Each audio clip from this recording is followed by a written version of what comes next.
നമ്മുടെ കേരളത്തിൽ കഴിഞ്ഞ ദിവസം അതിദാരിദ്ര്യ വിമുക്തമാക്കി എന്ന് പറഞ്ഞിട്ടുള്ള പ്രഖ്യാപനം നടക്കുന്ന ഒരു പരിപാടി നടത്തുകയുണ്ടായി. സംസ്ഥാന സർക്കാരിൻ്റെ കേരളത്തിൻ്റെ മുഖ്യമന്ത്രിയാണ് ആ പ്രഖ്യാപനം നടത്തിയത്. വളരെ പ്രമുഖരായിട്ടുള്ളവരൊക്കെ പങ്കെടുത്തു. ഈ അതിദാരിദ്ര്യം എന്നത് സർക്കാർ ചില മാനദണ്ഡങ്ങൾക്കനുസരിച്ച് നിശ്ചയിച്ചാണ് ആ പരിപാടി നടത്തിയത് എന്നുള്ളത് എല്ലാവർക്കും അറിയാവുന്നതാണ്. സ്വാഭാവികമായി ഒരു തെരഞ്ഞെടുപ്പ് അടുത്ത് നിൽക്കുന്ന വേളയിൽ ഇത്തരമൊരു വലിയ പ്രഖ്യാപനം നടക്കുമ്പോൾ അതിൻ്റെ സാങ്കത്യങ്ങളെയും അതിൻ്റെ ബാക്കി കണക്കുകളെയും അത്തരം കാര്യങ്ങളെയും ഒക്കെ ചോദ്യം ചെയ്തുകൊണ്ട് പ്രതിപക്ഷവും, ആ പ്രതിപക്ഷം മാത്രമല്ല പിന്നെ കുറച്ച് സാമൂഹ്യ നിരീക്ഷകരെന്നോ ഗവേഷകരെന്നോ അല്ലെങ്കിൽ സോഷ്യൽ ആക്ടിവിസ്റ്റെന്നോ ഒക്കെ പറയുന്നവർ രംഗത്ത് വരികയുണ്ടായി.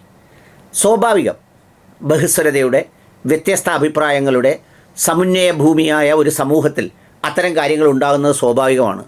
പക്ഷേ ഇതൊരാൾക്ക് തീരെ സഹിച്ചില്ല. അയാൾ പൊട്ടിത്തെറിച്ചു. ആന അലറലോടലറി എന്നൊക്കെ പറയുന്നത് പോലെ അലറലോടലറി. പുള്ളിയുടെ ആഗ്രഹം എന്താണെന്നറിയോ?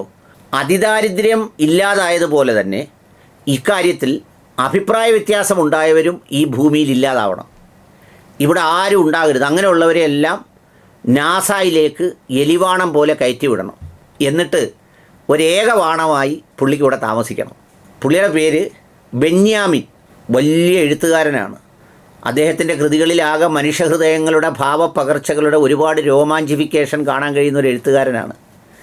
എഴുത്തുകാരെന്ത് തോന്നിവാസം എഴുതിയാലും, അത് ജാതിക്കെതിരെ എഴുതിയാലും മതത്തിനെതിരെ എഴുതിയാലും അഭിപ്രായ സ്വാതന്ത്ര്യത്തിൻ്റെ ഏറ്റവും വലിയ കോണകം കെട്ടുന്ന ആളാണ്. പക്ഷേ അഭിപ്രായ വ്യത്യാസങ്ങളോ വിയോജിപ്പുകളോ ഉണ്ടായാൽ അവരെ എല്ലാവരെയും അങ്ങ് ആകാശത്തേക്ക് പറത്തി വിടണം എന്ന് പറയുന്ന അത്രയും വൈരുദ്ധ്യം യവന്മാരാകുന്ന ഈ എഴുത്തിലെ ഭാഷയും ഒറിജിനൽ ഭാഷയും തമ്മിലുണ്ട് എന്നുള്ളതാണൊരു വ്യത്യാസം.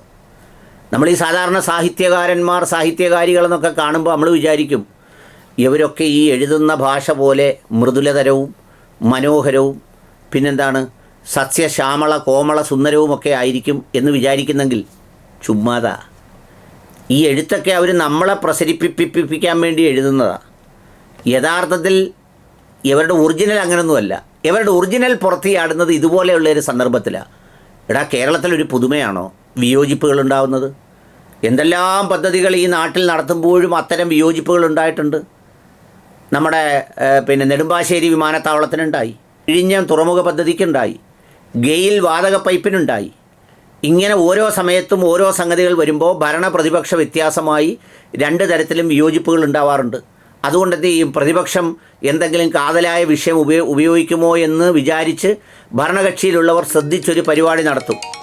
അങ്ങനെ വിമർശിക്കാനും വിയോജിക്കാനും അവകാശമില്ലേ? ഇപ്പോൾ മോഡിയെ വിയോജിക്കുമ്പോൾ ഭയങ്കര കൈയടിച്ച് ഇന്ത്യയെ അങ്ങ് ഭയങ്കര സ്വാതന്ത്ര്യത്തിൻ്റെ പൂങ്കാവനമാവുന്നു എന്ന് പറയുന്നത് പോലെ ആർക്കും ആരെയും വിമർശിക്കാനുള്ള ഇതുണ്ട്. ആ വിമർശനത്തിൽ കാമ്പുണ്ടെങ്കിൽ കേൾക്കണം, ഇല്ലെങ്കിൽ തള്ളിക്കളയണം. ഇതിപ്പോൾ പുള്ളി എഴുതിയിരിക്കുന്നത് എന്താണെന്നറിയോ? അവരെല്ലാവരെയും അങ്ങ് എലിവാണത്തിൽ കയറ്റി നാസയിലേക്ക് അങ്ങ് വിടണം. ഇയാളെ അങ്ങനെയൊന്നും വിടേണ്ട ഒരാളല്ല. ഇയാൾ ഭയങ്കര ആരെയും വിമർശിക്കാത്ത, വിയോജിക്കാത്ത ഒരു പാൽപ്പുഞ്ചിരി. ഇയാൾ ചിന്തിക്കുന്ന പോലെ തന്നെ എല്ലാവരും ചിന്തിക്കണമെന്നുണ്ടോ? അങ്ങനെ വിയോജിക്കുന്നവരാരും ഈ ഭൂമിയിൽ വേണ്ടേ? എവിടുത്തെ എഴുത്തുകാരനാ? എന്തൊരു സാഹിത്യകാരനാ?